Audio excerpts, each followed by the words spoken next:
Welcome to the 24th lecture of surface engineering. We already have started discussing the specific techniques for various approaches of surface engineering of engineering solids, and we began discussing the techniques which are concerned with applying controlled amount of surface deformation onto the surface, principally with an aim to create residual compressive stress to improve the fatigue resistance or certain other kinds of resistance against surface failures.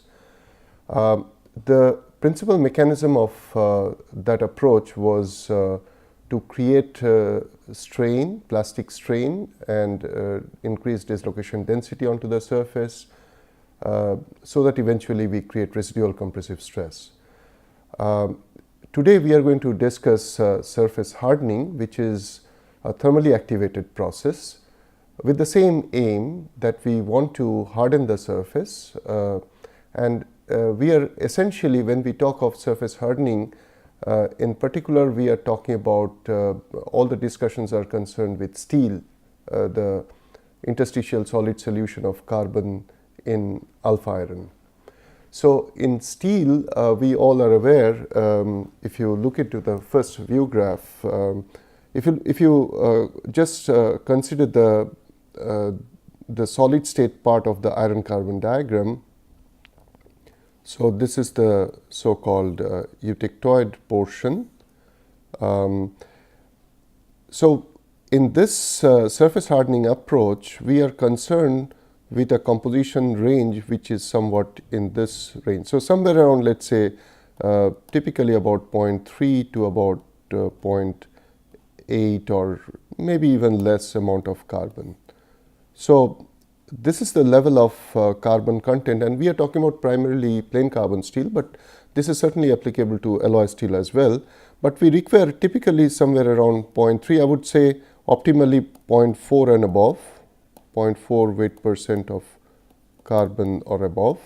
This is what we need. Now, why we need this carbon content, I'll come to that in a minute. But the most important thing that we need to realize is that we essentially, in this kind of a treatment, if we are talking about a component, the cross section of which is, let's say, of this diameter, we would like to harden the surface only up to a certain depth from the surface and not through and through. So the core will be left in ferritic state. The surface, because of transient heating, is supposed to, so essentially the surface should experience a heating cycle, which is, so this is temperature and this is time. So we want the surface to reach fairly high temperature, and the so-called high temperature, what we mean, should be somewhere around here. So if this is AC3, the ferrite to austenite transition line, we would expect a temperature typically which should be AC3 plus about 50 degrees centigrade.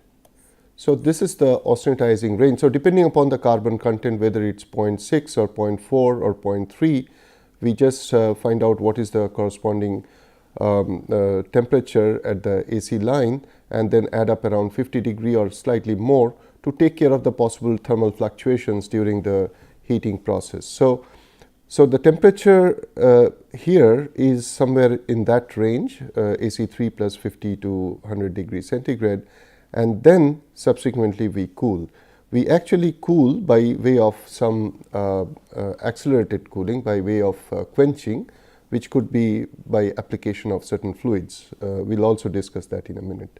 So the whole idea is to use steel whose composition is between this range, and then subject it to transient heating to a temperature which is in the single phase austenitic zone, and then subsequently we quench using some kind of a quenchant to bring it to room temperature.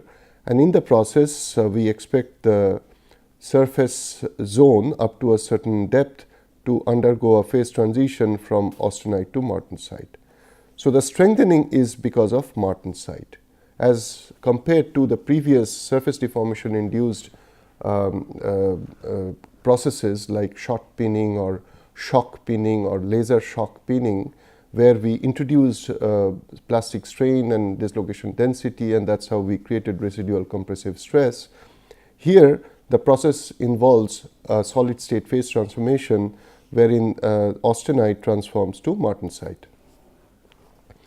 So, as I said, this is primarily a thermal treatment. We want a hard surface and a soft core, because the core, for example, this ferrite here, will actually be able to absorb energy, including impact or high strain rate energy, whereas the surface will be able to resist deformation due to wear, abrasion, erosion, or any other kinds of surface damages.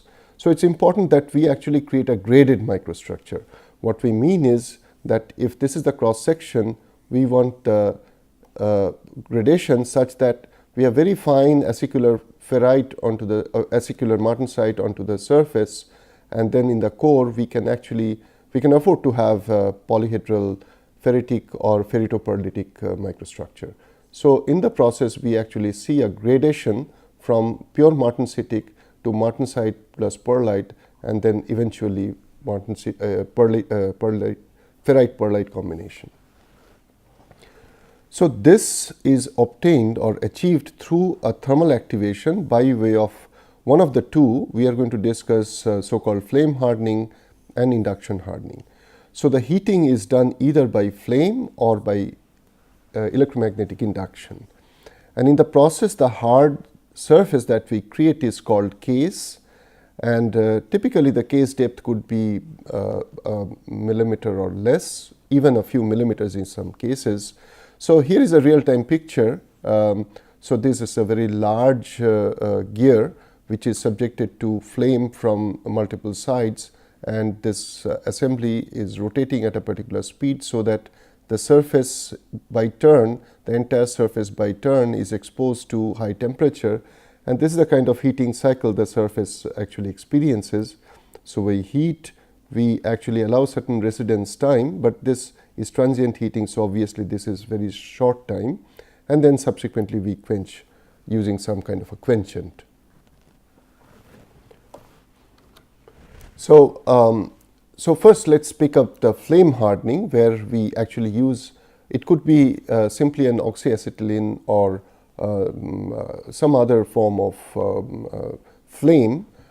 So, we use a burner. So, this is a typical burner with several orifices. So, we actually can, so this top portion is primarily to throw the oxygen and acetylene combination, and by combustion of these gas mixture we get very high temperature at the tip. The tip typically takes up the ellipsoidal form, and then subsequently from the sides of the burner nozzle we also have orifices or openings through which we can throw water. So, when this flame is off and the stock or the surface of the stock has reached the required temperature, then we want immediate quenching, and that is obtained by throwing water or various kinds of coolants, mixture of water and salt, or maybe water and some kind of polymers and so on, or oil, and then that fluid flow basically extracts heat from the surface and causes very fast quenching of the surface. So, one thing what we must remember is, if you recall, I kind of just now showed that we are only talking about the solid state part of the phase diagram. We are not referring to the portion which actually is related to the peritectic. So, this is the liquidus line. We never cross the liquidus line.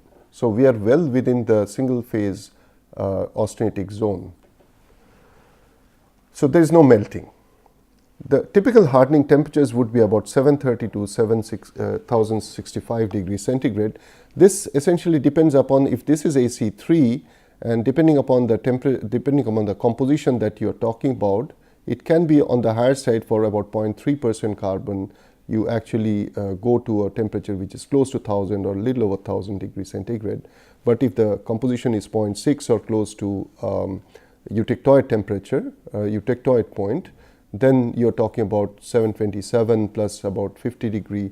So something like 700 and anywhere between 730 to 780 or that kind of a temperature range.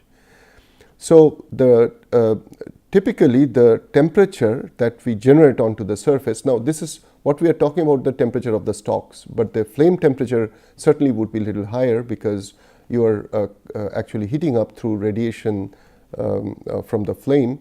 So the temperature at the surface will be determined by the flame temperature, the size and shape of the flame, the speed at which the workpiece is moving, either rotating or translating away from the flame, and of course the material properties, which means the conductivity, the density, the specific heat, melting temperatures, and so on and so forth.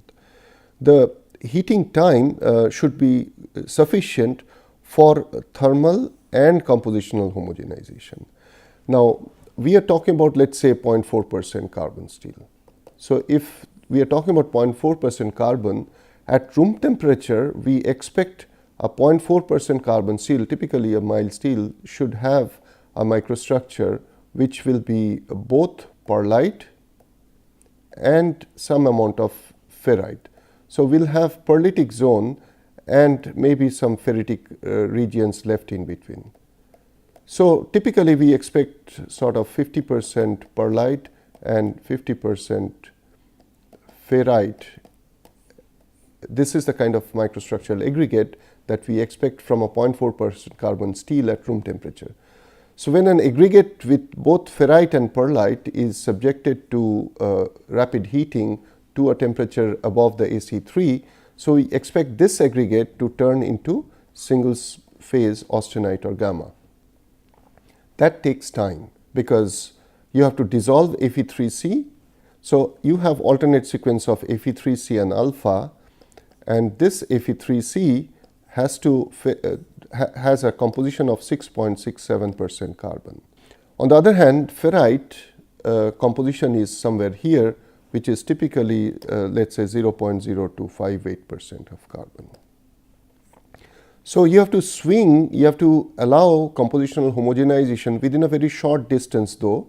So typically this is about a micron or a micrometer or a few micrometer apart. So 6.67, 6.67 and in between 0.025. So within about, let's say, 2 or 3 micrometer. So whatever is the heating temperature, you must also allow sufficient time for, first of all, thermal homogenization, which is faster because the thermal conductivity is always higher than the diffusion coefficient. But you also should have sufficient time given so that compositionally the whole region, when it converts to gamma, this gamma should have a uniform composition of 0.4% carbon throughout. So compositional homogenization is also important. These are the various kinds of the gas mixtures that we use. So if you use a combination of oxygen and air with oxygen or air with acetylene or natural gas or propane, so this is the kind of flame temperatures that you can develop. So if it's oxygen, so this is the range of temperatures you can generate, or with air the temperature range would be slightly lower. So one has to control the flow of gases at the tip of the flame so that the right kind of temperature mix is maintained. So when you heat, so this is how the flame, which is typically assumes the shape like this, and this is going to heat up the surface.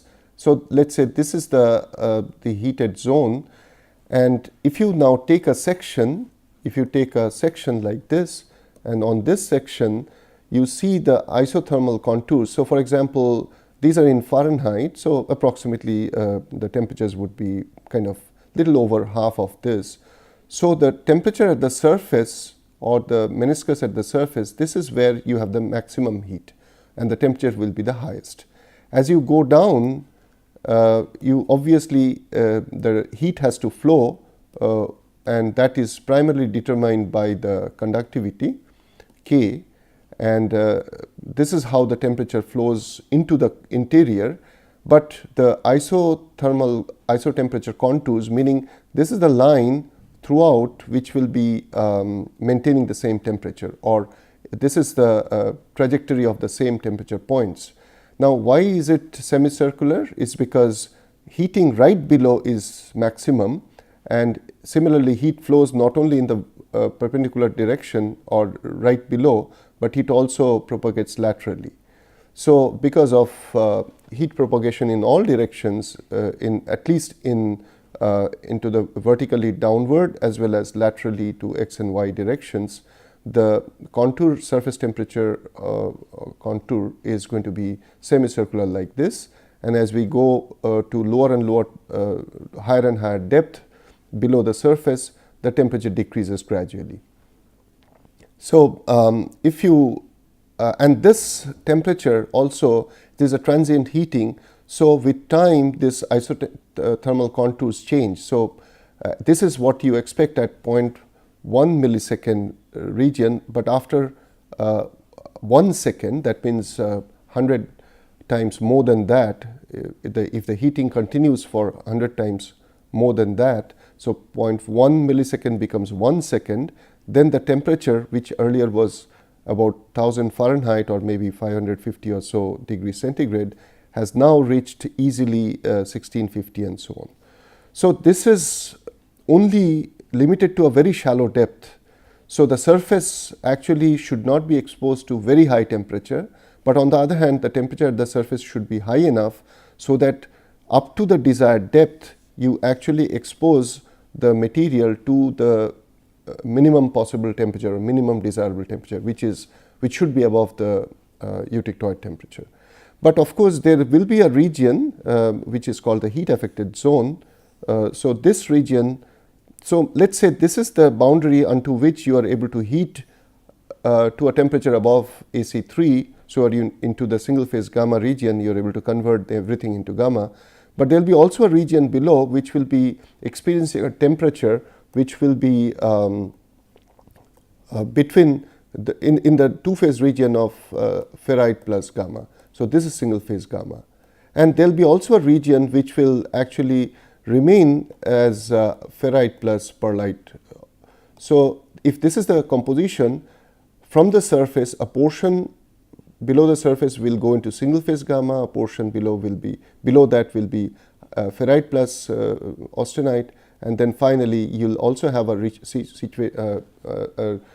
certain depth which will be only remain as ferrite perlite combination.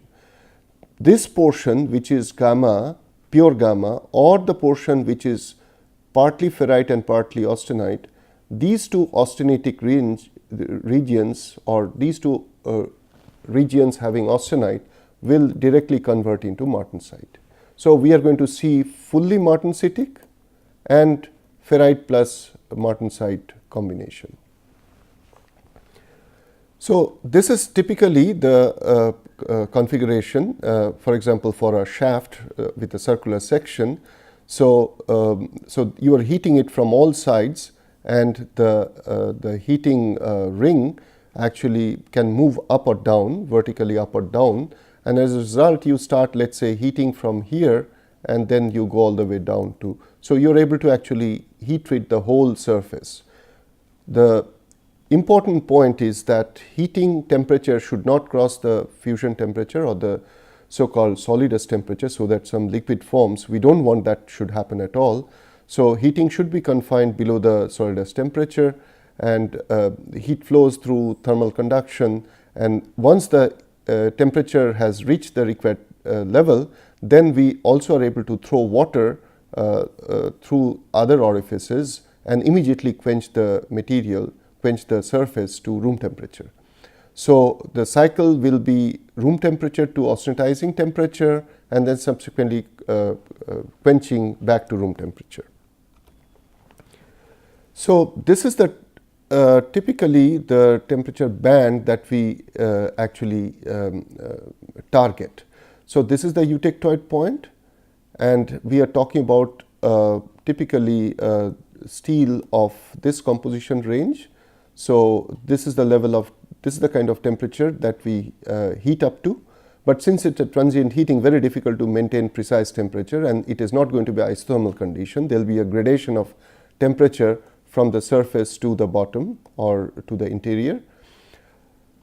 So as I already said, that we expose to high temperature, whereby we have single phase austenite, and then we quench, and in the process we expect the surface to create, at the very surface region, we expect very high hardness, over 60 Rockwell hardness scale, Rockwell C hardness scale, and the typical case depth, the hardened depth, can be anything from about 0.7 or 0.5 to as high as 6 millimeters. So we are talking about more than, a substantial amount of depth from the surface.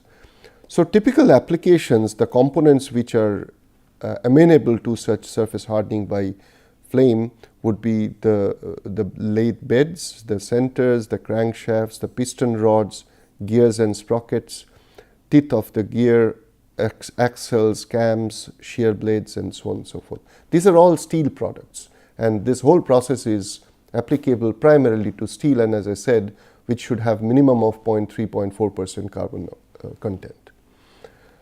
Okay.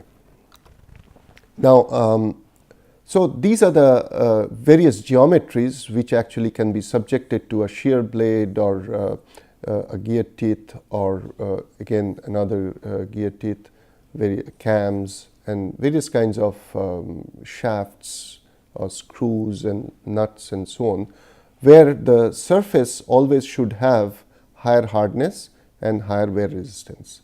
But the core we would purposely leave as ferritic or ferritopearlitic, so that it can absorb energy and of mechanical deformation and provide toughness. So the important considerations are the head design, the flame configuration, the nozzle quench nozzle configuration, and the velocity with which we throw the coolant and so on. So we basically can have three types of heads. One is a rectangular head. So for materials which are rectangular in nature, maybe a blade or a shear blade like that, or a cutting tip, so which are rectangular or square or thin sheets and so on. So we use a rectangular head for heating. We can use a toroidal head, which basically is applicable to cylindrical or circular parts like rolls and races, or we can use a contoured head. So for example, we have a typical, we have a very complex shape of a component like this. So for treating such a surface or a component, we would like to also have a nozzle which actually will mimic the shape of this kind of a component, so that the distance from the tip of the nozzle to the surface is maintained constant. So these are the design aspects of various nozzles that we use for heating. We actually can have all these heating devices should also have an system of should integrate with a quenching system. The coolant usually is water, or it can be water with some mixtures of maybe polymers or salt or something, or it can be even oil if it's usually if we are employing hardened steel alloy steel, then we don't need very drastic quenching. So instead of water, we can use in that case oil. After the process is over, that means after the flame hardening is over, we actually may need a follow-up tempering process, because a material which is through and through hardened and having, let's say, predominantly maybe 90% martensite or so, the remaining portion of course is likely to be retained austenite, or in some cases maybe pearlite. But if you have more than 90% martensite, the surface will be extremely hard and also brittle, and because of this combination you cannot machine them, and there will be certain amount of distortion which may happen subsequently. So in order to make the surface amenable to subsequent machining or shaping or some other treatment, we may like to also follow up with a tempering process, which is a reheating process. So essentially, we can use the same flame to heat to a temperature way below the eutectoid transition point. So that means now when we talked about so this is temperature and this is carbon content. So when we are talking about tempering, so for flame hardening, we aimed a temperature zone somewhere here for a composition like this. But if we want tempering to follow the hardening process, then we would go somewhere around 500, or not even 500, somewhere around let's say 250 to 350, at the most 400 degrees centigrade or so. So this would be the typical zone. Okay. And what is important is that why are we doing all these exercises? Because we want to harden the surface, and by way of bringing in martensite. So we want a predominantly martensitic surface. The ultimate aim is to see a hardness level which is typically about 60 in the Rockwell C scale. Now this is possible no matter how efficiently we do. Whether we are able to do it efficiently or not, this is typically possible for the composition range, which is 0.4% carbon and above. So this is the carbon content, the homogeneous carbon content of the steel. So if you have a steel which is less than 0.4% carbon steel, even if you conduct the process very efficiently, you may not be able to reach the requisite hardness. So the hardness level could be as low as 40 Rc. So this is no good. So the important guideline here is that we want this range of composition to be subjected to flame hardening and not this range, because a requisite amount of carbon is necessary in the stock during heating process in order to get the desired level of hardness.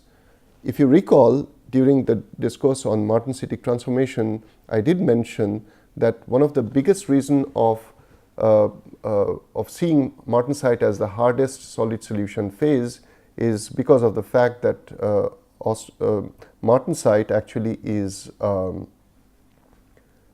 derives its strength from primarily from supersaturation. So it is essentially a supersaturated solid solution, and the supersaturation, if it is due to less than 0.3% carbon, then that is not sufficient for creating the desired hardness after martensite formation.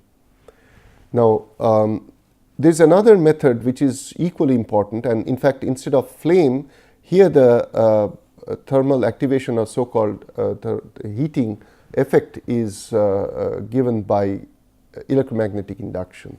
So just like flame, what we have here, say for example, this is a typical shaft or a rod which we want. So this is the cross section, and we want the surface up to a certain depth to get hardened, and the core should remain perlitic or ferritic, but the surface should be martensitic.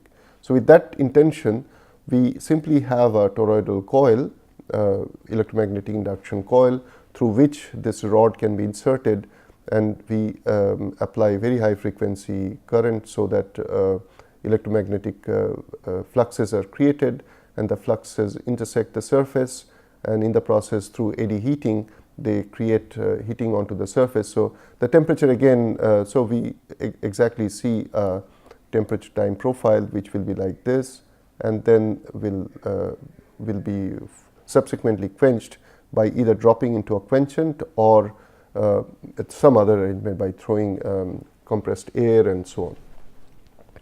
So we need water-cooled copper coil for magnetic induction. We need to reach the required transformation temperature, and this temperature is reached because of the alternating current that we send to the coil. So when we send alternating current to the coil, we create alternating magnetic field, and this magnetic field interacts, the fluxes interact with the surface and creates certain thermal state, and that takes the stock to a temperature above the austenite formation range. So we can control more precisely here the exact depth of heating. The core remains unaffected, but the surface goes to temperature above austenitizing, and then subsequently we quench in oil or maybe some other media. So this is exactly the arrangement that I was talking about, and we actually, what we must realize is that this induction hardening follows exactly the Faraday's law, and which means that if we apply alternating current reversing at a very high frequency, let's say 60 hertz or so, then this is going to lead to generation of very high eddy current. So the heating will be through this eddy current.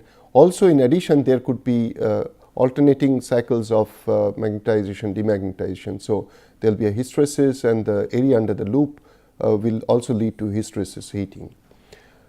We can, as I mentioned, we can control the depth very precisely, and this depth of heating will primarily depend upon the parameters, the heating parameters, the time of heating, the current, the frequency, so that we reach the correct austenitizing temperature, and then subsequently we quench by either spray or by dipping or dropping into a liquid bath. So this is the depth. This is the circular section. So so this is the coil current, and this coil induces current into the stock circular section, of which you are seeing here.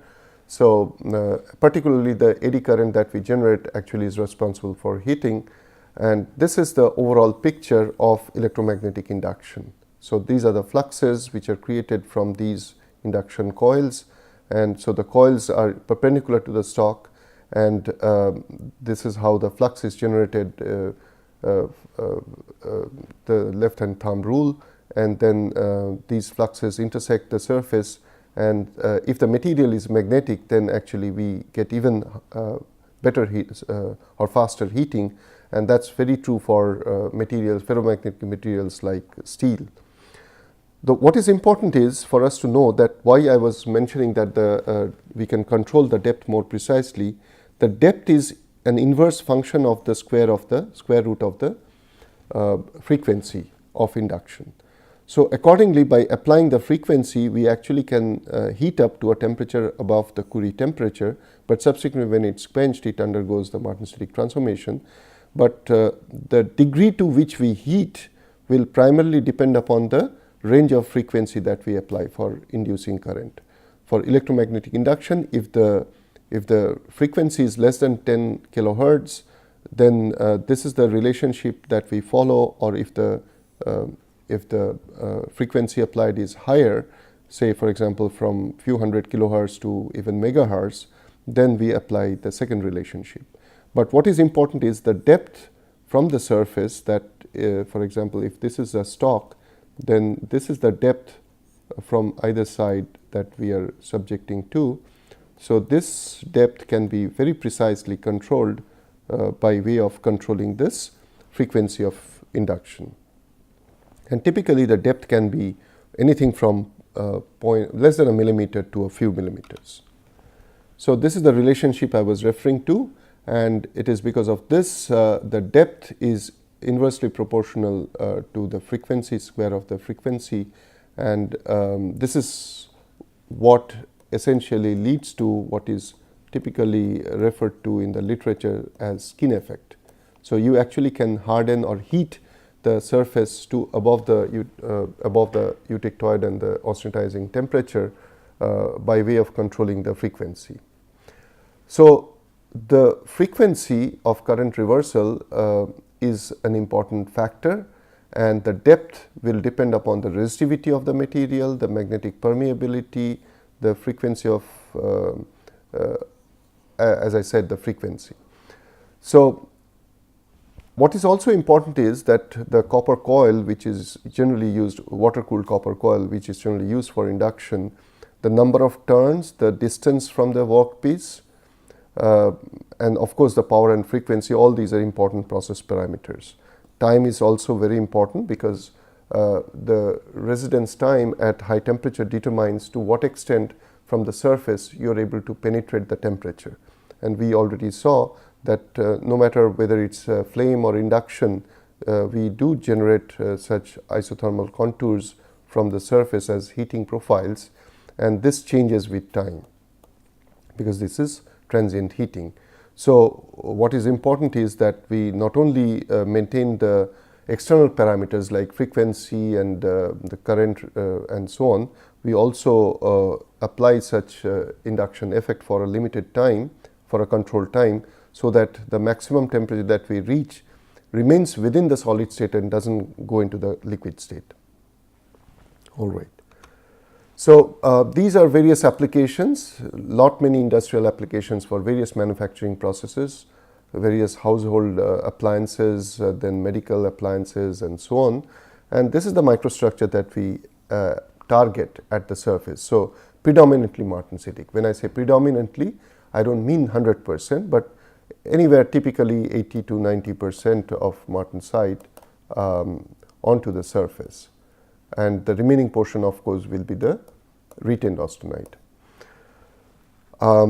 So this is typically a configuration wherein you are seeing that these are the induction coil and this is the shaft which is being fed into it, or if it's a gear teeth, this is, so you actually will have a configuration which is going to be, so this is the rotating part and you'll have various number of such teeth of the gear like this.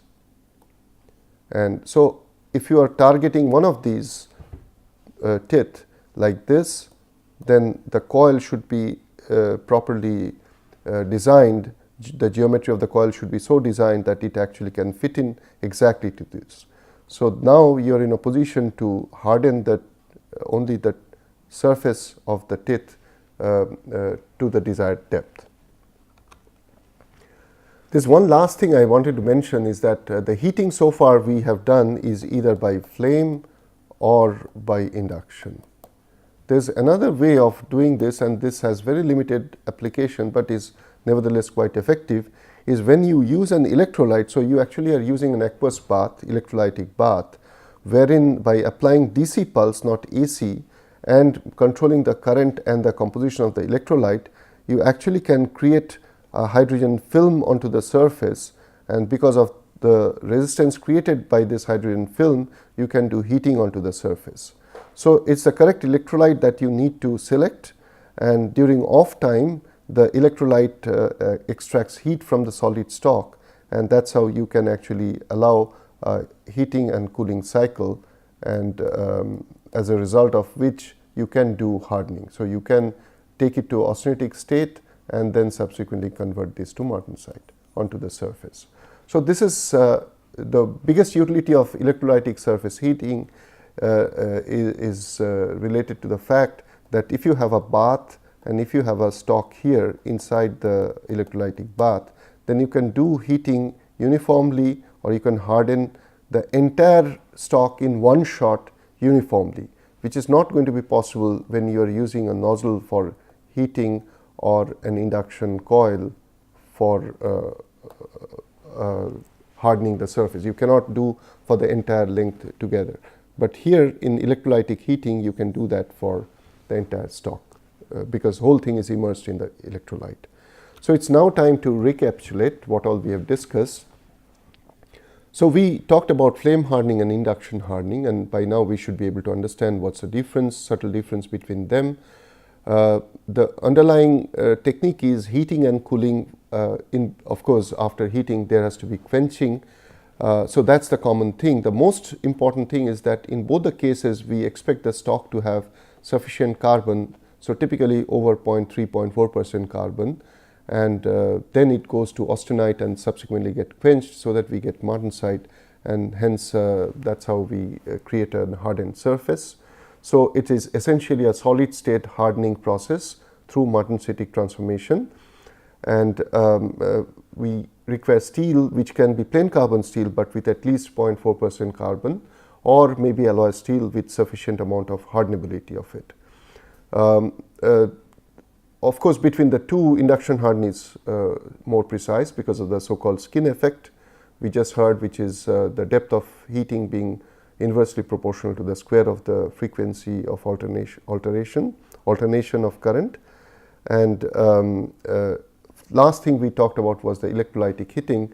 And what is important is that you are able to use or heat and convert the surface up to the limited depth uniformly throughout the surface, no matter what the shape and geometry of the solid component is. So I think that's all for the time being. Thank you very much.